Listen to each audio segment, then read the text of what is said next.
Hi there, welcome back to the channel, France Contained. I'm Ian. I'm just going to do a short video.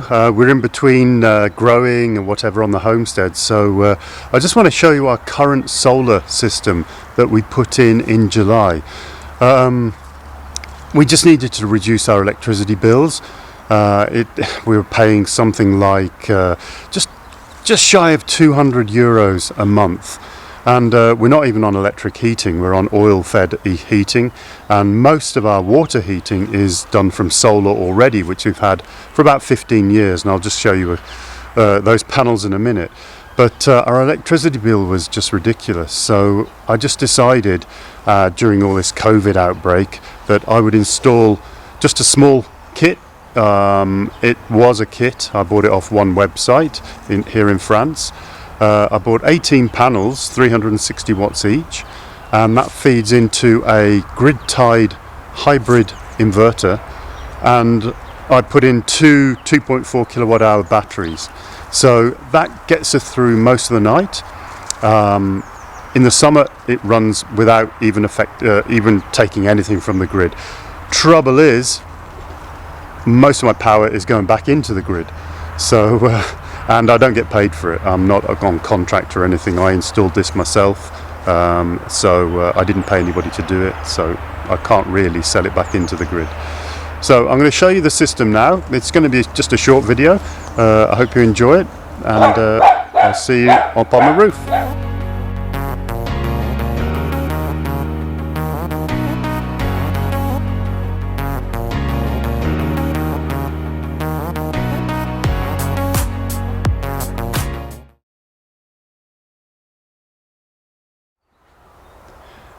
Right, these are my panels. I have two strings of 9 panels each. They're all 360 watt. As you can see, well, you probably can't see, but I'll show you in another picture. They're not pointing south, they're basically pointing west. They're at about 10 degrees, and as you can see, they're shadowed by the end of this small barn here. So they're not in the greatest place, hence me getting 18 panels just so I can probably get half the power from them. But it's the only roof I've got. I could put them on this south-facing barn roof, but I'm going to have to repair all of that roof, and I could probably only fit 9 panels on there anyway. So they're secured straight through this metal roof. When I put them on the metal roof, I had to replace some of the rafters, and hence there's a few little squiggly bends in there, but it is sort of semi temporary, because all of these panels will be removed and taken to our new garage roof that we're building on the container house plot. So this will form the initial solar power for the plot. The plot's going to be totally off grid, so we'll have these, plus we'll have another set on top of the actual house, but that will be in the next few years. This is going to be the initial setup. As you can see, they're not clean at the moment. We had a big dust storm come over from the Sahara about a week or so ago, so I'm going to have to come up here and get them cleaned off a bit. This is my earthing strap that goes straight down to the system below, and also my 2 strings of DC cable go through similar sort of roof lugs that are made up from some plumbing parts. They're hidden just underneath these panels, again to try and stop most of the rain attacking them, but they drop straight down below into the inverter and the breakers, and I'll show you that now. And for the main hot water system, I've got 8 large 2 meter long solar panels. Now they've been there for 15 years now. They feed 1,500 litre tanks. One of those tanks is for the hot water, the other tank is for the heating, and the heating will bring up to basically about 30-40 degrees in the winter, but in the summer it's roasting, although we don't really use the heating in the summer. It was a very good investment at the time, because other than that we're running on oil. We don't have any gas here in the village, so that was the start of my solar system over there. Okay, so we're inside now, where the inverter, the batteries and all the switching and breakers are. So this is the Sofar Solar Hybrid 6000 ES inverter. It's grid tied, and these are my two Pylontech US 2000 batteries. Both are 2.4 kilowatt hour. I've only got two. I could do with a lot more. I'm probably going to invest in two more, and that'll probably get me through 2 days of limited usage on the whole house. So the lines from the two strings of solar panels, PV1 and PV2, drop down to these two breakers, so I can break either of the strings, and then they come down straight into the underside of the inverter, and they're basically labelled PV1 and PV2. I have two input outputs of mains, 240 volts AC going into the inverter.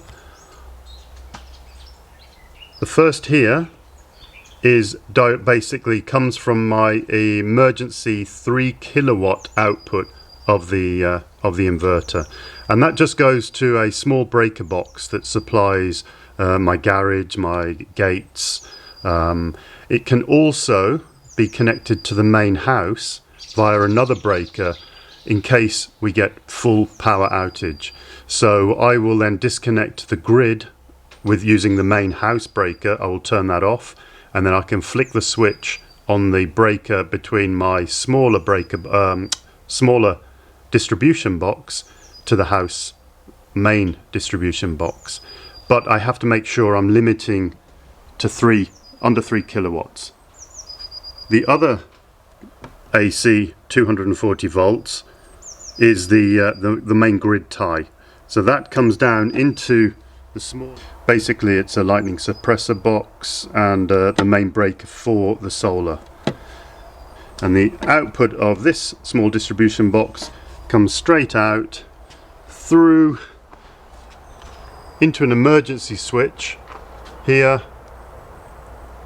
up directly over to the house, to the main distribution.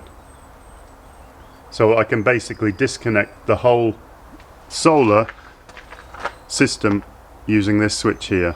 And I'll put it on the exterior just in case the electricity board turn up. They can just flick the switch and all that power is off. The Sofar inverter is connected to the internet via the Wi-Fi. But because I'm just outside of the house and my Wi-Fi connection, I have a small Wi-Fi repeater here, very close to the actual inverter itself, and that provides perfect Wi-Fi straight through the main system into the main house. So as you can see, I have various batteries charging units here. They're all on the emergency 3 kilowatt output of the inverter.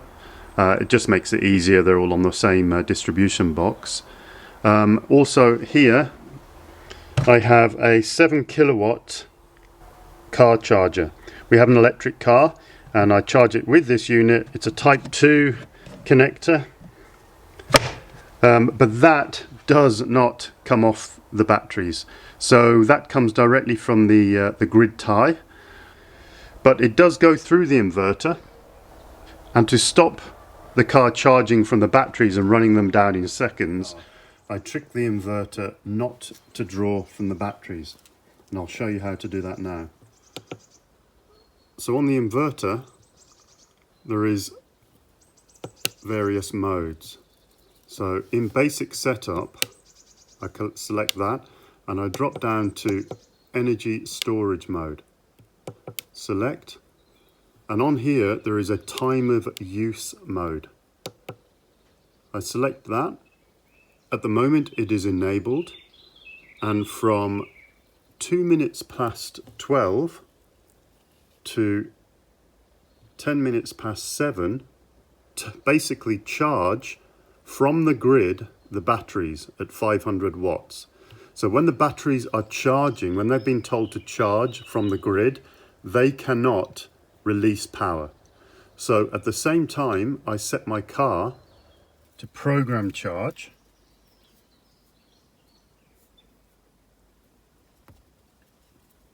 to a time within that time on the inverter. So in this case, the inverter starts at 2 minutes past midnight.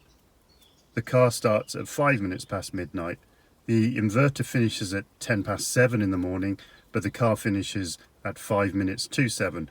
And that's just to double make sure that the car is not going to charge off the batteries and basically run them flat before we even get out of bed.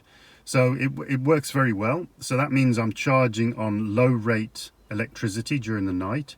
It also allows the batteries at the moment in winter just to give a bit of a charge as well. So I'm using the low rate tariff at night time all the way through the day. So my average sort of grid usage is probably about 3 kilowatt hours per day of low tariff electricity, except when I charge the car. And when I charge the car, that goes up to about 60 kilowatt hours, and mainly just for the one charge. So one charge per week. So as you can see, my solar panels here, I've got about 3 kilowatts of sun power coming into them now. My batteries are fully charged. I'm actually putting into the grid just over 2 kilowatts, and I'm using 0.9 kilowatts here, mainly for the garage lights and the things like that I've got on in the day. The Pylontech batteries I've not actually touched at all since getting them. They're connected to each other, both power-wise in series and also communicative-wise. So basically the Ethernet cable there runs to that Ethernet cable, which goes directly to the inverter. These power cables, you can see here, go straight up to the inverter.